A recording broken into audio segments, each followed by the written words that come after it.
Good morning from historic Haworth. John here. Going to talk today about lavender tea on the tea journey. Now last week, 2 weeks ago actually, because I missed last week, which I apologise for, we were doing Yarrow tea. I must admit, very good. Very hard to taste. I did it with lime, but then I found it set my teeth on edge a little bit, so I decided not to use lime, but I did enjoy it. And I did feel alright. I did feel really alright. And I noticed my hair. It's weird, I noticed my hair suddenly had a growth spurt. Don't know whether that was to do with the tea or not. But yeah, I would recommend Yarrow. It does exactly what I said it did a fortnight ago. But excuse me. But now we're gonna talk about lavender tea. It's quite a prolific, in terms of use, it's quite a prolific thing, is the old lavender tea.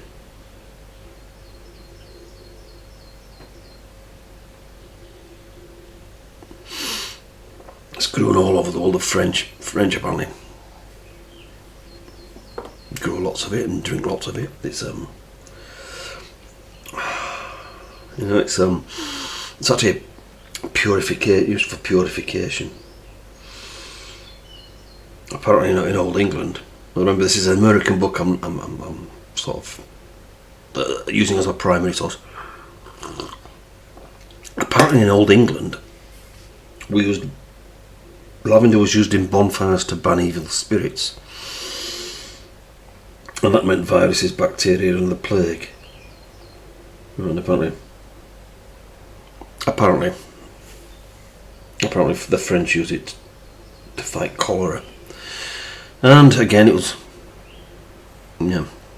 all things America are worshipped at the moment. Yes, it was one of the 3 herbs that the pilgrims, all those great heroes,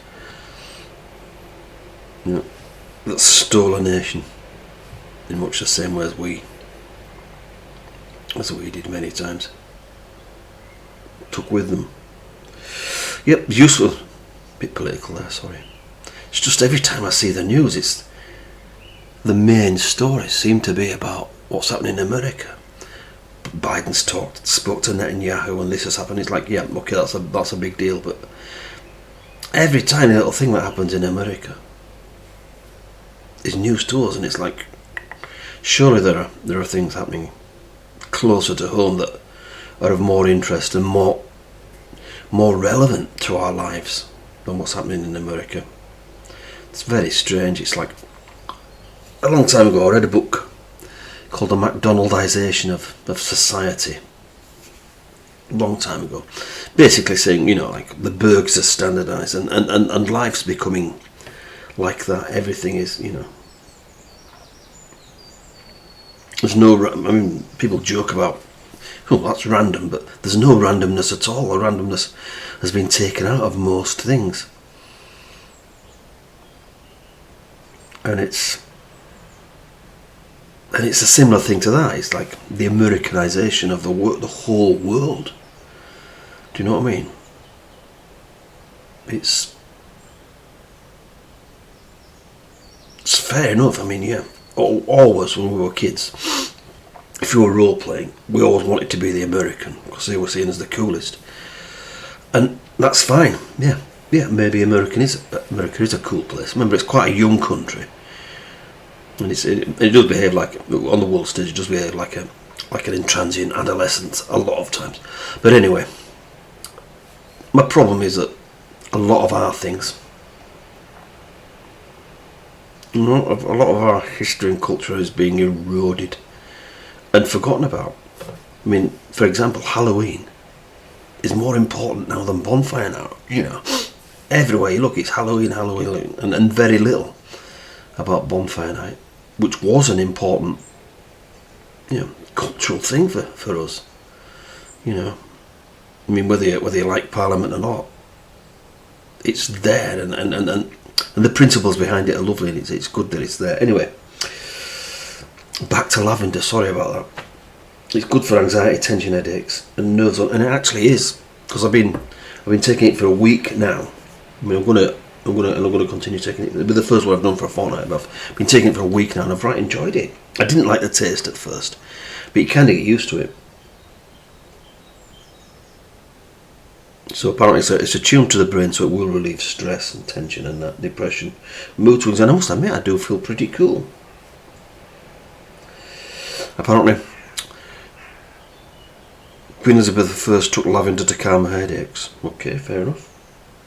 It's good as a facial steam treatment. Don't think so, I'll be doing that. But, you know, if you want to do that, it's pretty good for, it's an antibiotic, so it's pretty good for, reducing fevers, detoxifying your body's inducing sweating to eliminate toxins. It's a potent antiseptic.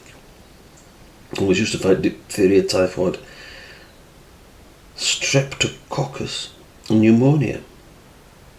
It's a good tea to keep on hand if you have sudden fevers. I've never had a sudden fever, but fair enough. It says here, it's quite laughable, some of the things it says it's a good tea to keep on hand to take for those sudden fevers of unknown origin. It could keep you on your feet while you get to hospital. Okay. Bit of a strange one, that. I've never experienced a debilitating fever. Maybe things are different in America. I don't know. It's good for lice. It can be used as a scalp wash to kill lice. Yeah. That's a good thing, isn't it? Yeah, well, that's what you want, isn't it? Why spend a lot of money on harsh chemicals when a simple lavender wash will do? That's pretty good. You can use it as a gargle, as a remedy for toothache, throats and laryngitis, sore throats. It will purify the air. It says here, beat the midwinter blues. It sounds like an advert, doesn't it? Beat the midwinter blues and purify musty, unhealthy air with a tea bag of lavender and water at a slow boil when you stove now. Fair enough. Typical American attitude though.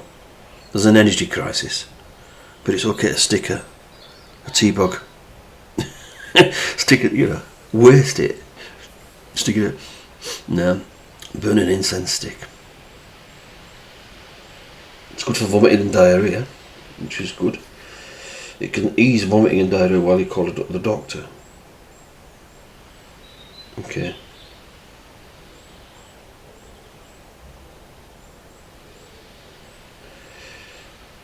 A good tea to pack for travel, for emergency treatment. Oh yeah, well, right. Most of our holidays are spent at Blackpool. Fair enough. It's good for wounds as well. And it's just great. So, let's get the bad boy out, have a look at it. This has been quite a long brew. I've already drunk some, but here we go. Let's taste it. Smells of lavender. And it tastes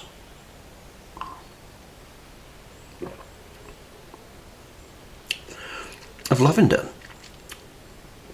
Now I didn't like it at first, but after a week I've got into it, and actually I'm getting used to bitter herbs, not a bit that bitter taste. The bitter taste. I mean, my son Aaron says that they all taste the same, but and there is that underlying thing of herbiness. Anyway, I'm just going to finish it.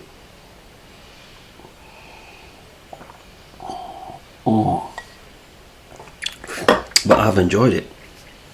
Yeah, so gloves put on the old head. So that's that. Lovely lavender. I've really have enjoyed drinking it, and we'll see what happens after 2 weeks. But yeah, everything it says in the book, as far as I can tell, is right.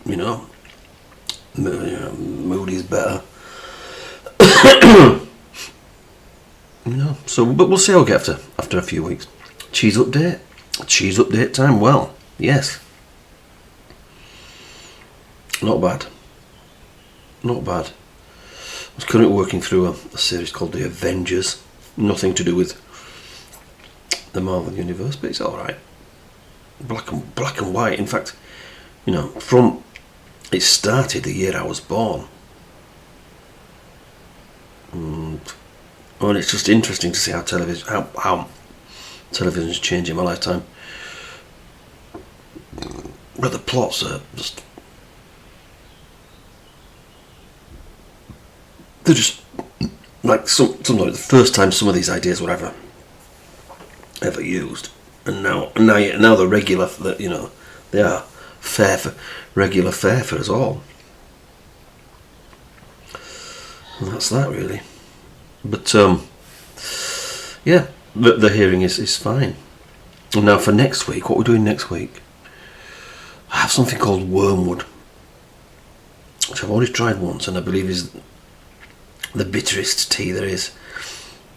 So we're going to be doing Wormwood next week, and then I come with this idea of the challenge. I'm going to you know, like these like man versus food and all that way. You know, I thought I'd just do a bitter tea challenge where you make a pint. I'm going to make a pint of Wormwood tea, and if anyone wants to come here and try and drink it, you know, as quickly as they can, fair enough.